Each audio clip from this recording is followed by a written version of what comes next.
ஒற்றன் செய்தி நேயர்களுக்கு அன்பு வணக்கம். நான் உங்கள் விஜய் சந்தியா. நடிகர் விஜய் அவர்கள் தமிழக வெற்றி கழகம் அப்படின்னு சொல்லிட்டு புதிய கட்சியை பிப்ரவரி 2ஆம் தேதி அன்னைக்கு ஆரம்பிச்சிருக்காரு. அவருக்கும் அவருடைய தொண்டர்கள் அவருடைய கட்சியோட உறுப்பினர்களுக்கும் முதல்ல வாழ்த்துக்கள் ஒற்றன் செய்தி சார்பாக தெரிவிச்சுக்கிறோம். இதை பத்தி இந்த நிகழ்ச்சியில பேசுறதுக்காக பத்திரிகையாளர் ஒற்றன் துரை அவர்கள் நம்மளோட இணைஞ்சிருக்காரு. வணக்கம் சார். வணக்கம் சந்தியா. எப்படி இருக்கீங்க? நல்லா இருக்குமா. முதல்ல நடிகர் விஜய் அவர் ஆரம்பிச்சிருக்கிற தமிழக வெற்றி கழகம், அந்த கழகத்துக்கும் அந்த கழக உறுப்பினர்கள் அனைவருக்கும் என்னுடைய வாழ்த்துக்களை தெரிவிச்சுக்கிறேம்மா. இப்போ சொல்லுமா. இப்போ பிப்ரவரி 2ஆம் தேதி கட்சியோடைய பேரை அனௌன்ஸ் பண்ணியிருக்காங்க. அது மட்டும் இல்லாமல் நான் கட்சிக்கு வரேன், அரசியலில் ஈடுபட போகிறேன் அப்படின்னு சொல்லிட்டு ஒரு அஃபிஷியலான அனௌன்ஸ்மெண்ட்டை விஜய் தரப்புல இருந்து ஒரு உறுதியான அறிவிப்பு வந்திருக்கு. இதை எப்படி பார்க்குறீங்க? அதான் போன வாட்டி நீங்கள் இன்டர்வியூ பண்ண போதே நான் சொன்னேன், ஏன் இன்னும் அவர் தான் அரசியல் வரதை சொல்லாமல் அவங்க ஆட்கள் தான் சொல்லிட்டு இருக்காங்கன்னு. அதுக்கு ஒரு முற்றுப்புள்ளி வைக்கிற மாதிரி இன்றைக்கி அவர் கட்சி ஆரம்பிச்சார். நான் மட்டும் சொல்ல, அந்த மாதிரி பலர் கேட்டிருந்தாங்க. அதுக்கெல்லாம் ஒரு அந்த மாதிரி ஒரு கேள்விகளுக்கு ஸ்பெக்குலேஷன்ஸ்க்கு ஒரு முற்றுப்புள்ளி வைக்கிற மாதிரி இன்றைக்கி விஜயோட அறிக்கை வந்திருக்கிறது உண்மையிலேயே ஒரு பாராட்டத்தக்க விஷயம், ஒரு வரவேற்கத்தக்க விஷயம் தான். இந்த மாதிரி ஒரு பிரபலங்கள் அரசியலில் வர்றது தவறில்லை. அவர் வந்திருக்கிறாரு, வரட்டும். இப்போ தான் அறிக்கையை விட்டுருக்காரு. அந்த அறிக்கையை நீங்களும் படிச்சிருப்பீங்க, நானும் படிச்சிருக்கேன். அதில் எதனா கேள்விகள் இருந்தால் நீங்கள் கேளுங்க. இப்போ பார்த்தீங்கன்னா 3 பக்கத்துக்கு அந்த அறிக்கை இருக்குது. அதில் முதல் பக்கத்தில் என்ன சொல்லியிருப்பாருன்னா, இப்போ இருக்க அரசியல் பற்றி நீங்கள் தெரிஞ்சிருப்பீங்க. ஊழல் அதிகமாக இருக்குது, நிர்வாக சீர்கேடு இருக்குது, சாதி மத அரசியல் சார்பாக மக்களை பிளவுபடுத்த பார்க்குறாங்க, அப்படியெல்லாம் சொல்லியிருப்பாரு. இதை யாரை குறிப்பிட்டு அவர் சொல்லியிருப்பாருன்னு நினைக்கிறீங்க? அதாவது இதை அவர் குறிப்பிட்டிருக்கிறது உண்மையிலே உண்மையான ஒரு சம்பவம் தான், விஷயம்தான் அது. ரைட்டு. அதை அவர் இவ்வளோ நாள் மௌனம் காத்து இப்போ அதை பற்றி பேசுகிறாருன்னும் போது தான் கொஞ்சம் யோசிக்க வேண்டிய விஷயமா இருக்குது. இது ஒரு பொலிட்டிக்கல் ஸ்டண்ட்டாக தான் நான் பார்க்குறேன். ஏன்னா நீங்கள் ஒரு அரசியல் கட்சி ஆரம்பித்த பிறகு தான் இப்படி பேசணும் அப்படின்றதே கிடையாது. ஒரு இயக்கம் இருந்தாலே போதும். ஒரு செலிபிரிட்டி யாராக இருந்தாலும், இப்போ சோஷியல் ஆக்டிவிஸ்ட்டாக நிறைய பேர் இருக்காங்க, சில பிரபலங்கள் இருக்காங்க. இப்போ பிரகாஷ் ராஜ் பார்த்தீங்கன்னா அவர் ஒரு கட்சியும் கிடையாது, எதுவும் கிடையாது. ஆனால் அவர் எதனா தவறு இருந்தால் அதை தட்டி கேட்குறவர் ஒருத்தர் பிரகாஷ் ராஜ் அப்பப்போ சொல்கிறாரு. அதே மாதிரி அறப்போர் இயக்கம்னு தமிழ்நாட்டில் இருக்குது. அந்த அறப்போர் இயக்கம் பார்த்தீங்கன்னா அவங்க பல விஷயங்களில் அவங்க தட்டி கேட்குற விசில் ப்ளோவர்ஸாக வந்துருக்காங்க. ஏன் உதாரணத்துக்கு நானே ஒரு விசில் ப்ளோவராக இருக்கிறேன். அந்த மாதிரி பலர் இருக்காங்க சோஷியல் ஆக்டிவிஸ்ட். யார் வேணாலும் தைரியம் இருப்பவர்கள், நாட்டின் மேல் அக்கறை இருக்கிறவர்கள் யார் வேணாலும் கேள்வி கேட்கலாம். அதை நீண்ட நாள் கழித்து இவ்வளோ லேட்டாக வந்திருக்காரு. இருந்தாலும் அது வரவேற்கத்தக்க விஷயம்தான். பட் என்னன்னா அவர் ஒரு அரசியல் பின்புலம் இருந்தால் நல்லா இருக்குமே அப்படின்றதுனால தான் அவர் கேள்வி கேட்கறதுக்கோசம் இப்போ வந்திருக்காருன்னு தான் தோணுது எனக்கு. ஒரு கட்சினா அதுக்கு கொள்கைகள்லாம் இருக்கணும். இவர் பிறப்புக்கும் எல்லா உயிருக்கும், அதாவது பிறப்பால் எல்லா உயிர்களும் சமம் அப்படின்னு சொல்லிட்டு அந்த கொள்கை அடிப்படையாக நான் கட்சி ஆரம்பிச்சிருக்கேன் அப்படின்னு சொல்லியிருக்காரு. இதை நீங்கள் எப்படி பார்க்குறீங்க? இல்லை, பிறப்பால் அனைவரும் சமம் அப்படின்றது எல்லா உயிருன்றதை விட அவர் எல்லா உயிரும் மீன் பண்ணது எனக்கு மனிதர்களை தான் மீன் பண்ணியிருப்பாருன்னு நினைக்கிறேன். அவர் ஒரு மனிதரை எந்த அளவுக்கு ட்ரீட் பண்ணாரோ அவங்க வீட்டில் இருக்க நாய் எந்த அளவுக்கு ட்ரீட் பண்ணுவாருன்னு நம்ம சொல்ல முடியாது. புரியுதுங்களா? அதனால் அது அந்த ஒரு வார்த்தையை பிறப்பால் அனைத்து மனிதர்களும் ஈக்குவல் அப்படின்றது தான் சொல்லியிருக்கோம் அவர். பட் அது சொல்லி தான் அது வரவேற்கத்தக்க ஒரு விஷயம்தான். பட் அப்படி தான் எல்லா அரசியல்வாதிகளும் சொல்கிறாங்க. ஆனால் அதை எல்லாருமே நடைமுறைப்படுத்துகிறாங்கன்னா அது கிடையவே கிடையாது. ஒரு சிலர் மட்டும்தான் அந்த மாதிரி இருக்கிறாங்க. சிலர் கொடி தூக்கி பேசுகிறவங்க நாங்கள் நேர்மையாக இருக்கிறோம், ஊழலற்ற அரசியல் நடத்துகிறோம், அப்புறமா சாதி பிளவுப்பாடு எதுவுமே இல்லை அப்படின்னு மார்த்தொட்டி சொல்லிப்பாங்க. ஆனால் அவங்க வீட்டிலே பார்த்தீங்கன்னா சாதி பிரச்சனை, மத பிரச்சனைலாம் இருக்குது. ஏன்னா அவங்க உறவில் எதுனா கல்யாணம் பண்ணும்போது அந்த மாதிரிலாம் விஷயங்கள்லாம் இருக்குது. அதனால் இது எந்த அளவுக்கு அவர் சாத்தியமாக செய்ய போகிறாருன்றது யோசிக்க வேண்டிய ஒரு விஷயம்தான். அது மட்டும் இல்லாமல் சார், 2024 வரப்போகிற நாடாளுமன்ற தேர்தலில் நான் போட்டியிட போடுறது இல்லை. அது மட்டும் இல்லாமல் என்னுடைய ஆதரவு எந்த கட்சிக்கும் கிடையாது, நாங்கள் தனித்து தான் போட்டியிட போகிறோம் அப்படின்லாம் சொல்லியிருக்காங்க.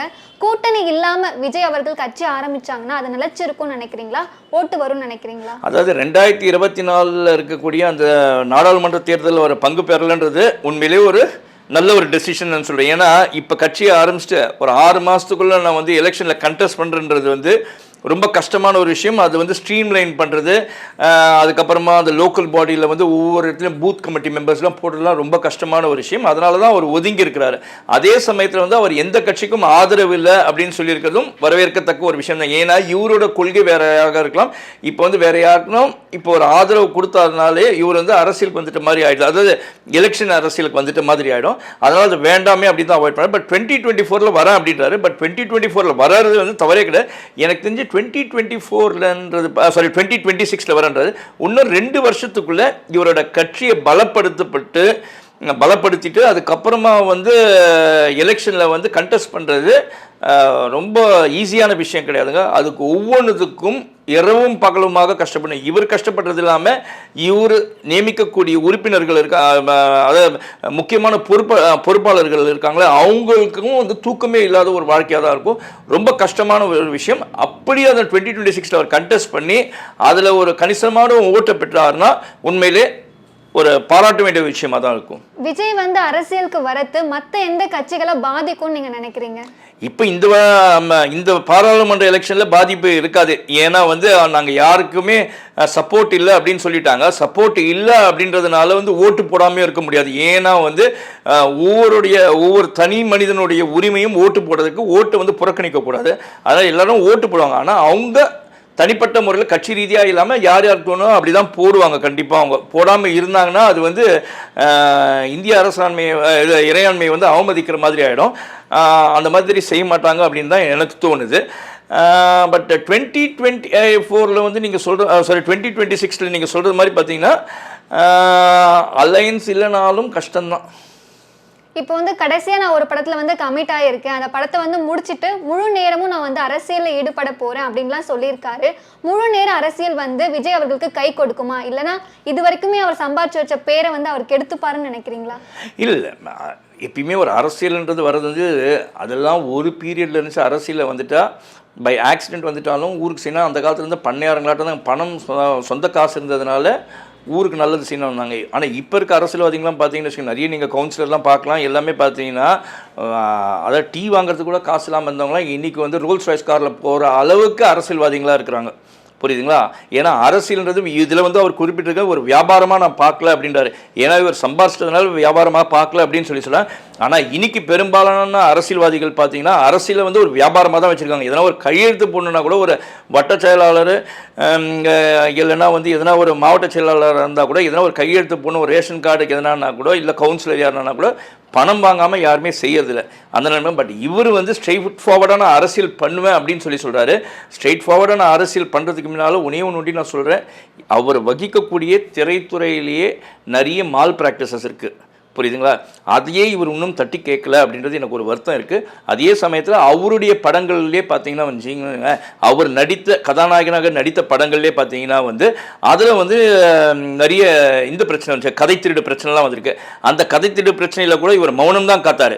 தாம் படத்துக்கு தான் கதாநாயகனாக நடித்த படத்திலேயே இருக்கக்கூடிய அங்கே வந்து நடந்த ஒரு தவறை வந்து அவரால் தட்டி கேட்கறதுக்கு கூட முடியாமல் இருந்தவர் இந்த அரசியலில் வந்ததுக்கு அப்புறமா பொதுவெளியில் நடக்கக்கூடிய தவறுகளில் எந்த அளவுக்கு தட்டி கேட்பார், எந்த அளவுக்கு வந்து அவரோட அரசியலில் வந்து சாத்தியமாக இருக்கும் அப்படின்றது ஒரு யோசனையாக தான் இருக்குது. இப்போ பார்த்தீங்கன்னா விஜய் அவர்களுக்கு வந்து ரசிகர்கள் வந்து அதிகமாக இருக்காங்க. ஸோ ரசிகர்கள்லாம் நம்மளுக்கு ஓட்டு போடுவாங்க, அந்த தைரியத்தில் அவர் அரசியலுக்கு வந்தாருன்னு நினைக்கிறீங்களா?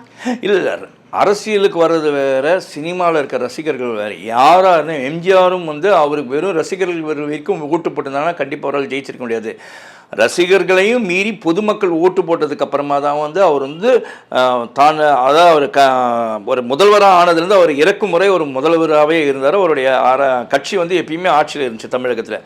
அதுதான் ஒரு உண்மையான ஒரு விஷயம். அதனால் விஜய் வந்து தான் ரசிகர்களை மட்டும் மையப்படுத்தி எலெக்ஷனில் நின்னார்னா கண்டிப்பாக தோல்வி தான் சந்திப்பார். அவர் மட்டும் இல்லை, யாராக இருந்தால் எந்த ஒரு நடிகராக இருந்தாலும் வெறும் ரசிகர்களை மட்டும் நம்பியே ஆரம்பிக்க முடியாது. ரசிகர்களும் இருக்கணும், பொதுமக்களும் இருக்கணும். அப்படின்ற மாதிரி இருந்தால் தான் கண்டிப்பாக கட்சியை ஆரம்பித்து வெற்றி பெரிய சாத்தியமாக இருக்கும். தமிழ் மக்கள் தான் எனக்கு வந்து பணம் புகழ் எல்லாமே கொடுத்துருக்காங்க, அந்த தமிழ் மக்களுக்கு நான் வந்து பணி செய்ய விரும்புகிறேன் அப்படின்னு சொல்லிட்டு தான் அவர் அரசியலுக்கு வந்திருக்காரு. ஸோ தமிழ் மக்களுக்காக ஒரு நல்ல அரசியல் தலைவராக அவர் இருப்பாரா? இல்லை, அவர் மட்டும் சொல்லிங்க. இன்றைக்கி இருக்க தமிழ்நாட்டில் இருக்க அரசியல்வாதிங்க எல்லாருமே தமிழ் மக்களுக்குன்னு தான் சொல்லுவாங்க. அதே தமிழ் நடிகர்கள்லாம் பார்த்தா நான் தமிழக மக்கள்வாங்க. ஆந்திராவில் போய் அவங்க படம் ரிலீஸ் ஆச்சுன்னா நான் ஆந்திராவுக்கும் எனக்கும் இவ்வளோ ரிலேஷன்ஷிப் இருக்குன்னு கதையை சொல்லுவாங்க. புரியுதுங்களா? இது வந்து பல ஆண்டு காலமாக பல நடிகர்களுக்கு பல தலைவர்கள் சொல்கிற ஒரு வார்த்தை தான். இதெல்லாம் நம்பிலாம் ஓட்டு போட்டாங்கன்னு இன்னும் மக்கள் ஏமாந்துன்னு தான் இருக்காங்கன்னு அர்த்தம். இவர் என்ன செய்வார், இவருடைய கொள்கை கோட்பாடு என்னவா இருக்கும், இவர் சொல்கிறத செய்வாரா என்ன அப்படின்ற ஒரு நம்பிக்கை பொதுமக்களுக்கு வந்தால் இந்த விஜய் ஜெயிக்கலாம். விஜய் என்ற XYZ யாராக அரசியலுக்கு வந்தாலும் அவங்க மீது பொதுமக்களுக்கு ஒரு நம்பிக்கை வந்தால் அவங்க ஜெயிக்கலாம். இல்லைன்னா அவங்க தோல்வியை தான் சந்திக்கணும். ஏன்னா இதுக்கு ஒரு எக்ஸாம்பிள் என்ன அப்படின்னு பார்த்தீங்கன்னா வந்து பிரபல நடிகர் சிரஞ்சீவி இருக்கார் இல்லைங்க, அவர் வந்து ஆந்திராவில் வந்து ஒரு கட்சி ஆரம்பித்தார். அவர் கட்சியை ஆரம்பிச்சுட்டு அவரால் சர்வே பண்ண முடியாமல் அந்த கட்சியை இழுத்து மூடிட்டு அதுக்கப்புறம் மர்ஜ் பண்ணார் காங்கிரஸோட, அந்த மாதிரிலாம் போச்சு.